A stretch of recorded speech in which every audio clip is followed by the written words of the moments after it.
In this tutorial, I'm going to show you how to set a minimum price on Gumroad. First, open Gumroad in your browser and log in to your account. Once you're inside your dashboard, go to the Products section from the left sidebar. Here you can either edit an existing product or create a new one. If you want to edit a product, simply click on the product name to open the product editor. After that, scroll down until you find the pricing section.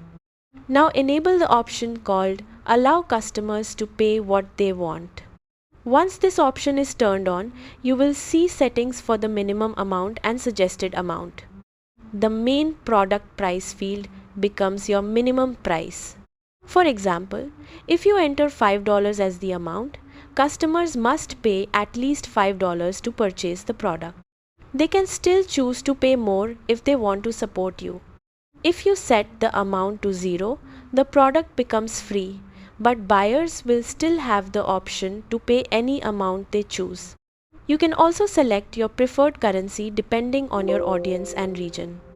After updating the minimum price, click Save and Continue at the top right corner of the page.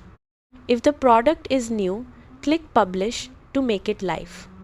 And that's how to set a minimum price on Gumroad. Thanks for watching and goodbye.